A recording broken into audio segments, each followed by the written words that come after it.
लग जैतहिया गैसन छौड़ा के जवनिया के लग जैतहिया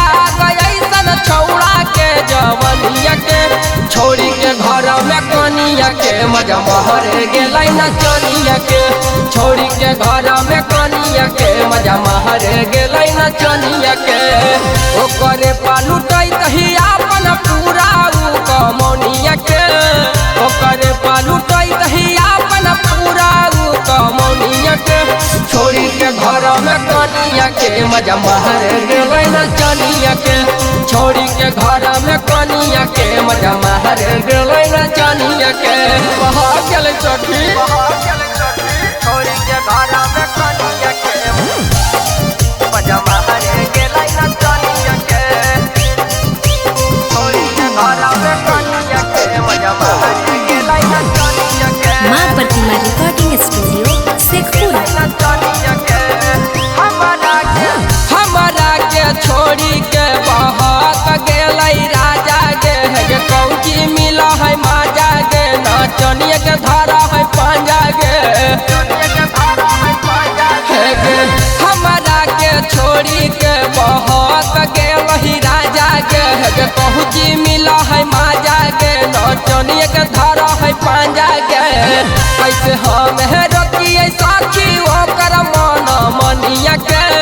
कैसे हम रोकिए साखी ओकर मन मनिया के छोड़ी के घर में कनिया के मजा महरे गेलै नचनिया के छोड़ी के घर में कनिया के मजा महरे गेलै नचनिया के छोड़ी के घर में कनिया के मजा महरे गेलै नचनिया के छोड़ी के घर में कनिया के मजा महरे गेलै नचनिया के महरे गेलै नचनिया के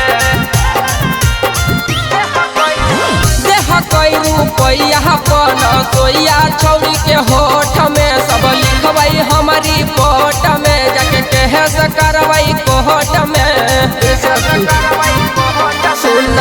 देह कई रुपैया अपन सोइया छौड़ी के होठ में सब लिखबै हमारी पोट में जाके कहे से करबै कोट में राइटर हम नाम खूब सातब है अपन धनिया के अखल से हम नाम खूब सातब है अपन धनिया के छोड़ी के घर में कनिया के मजा महरे जाए नचनिया के छोड़ी के घर में कनिया के मजा महरे गेलै नचनिया के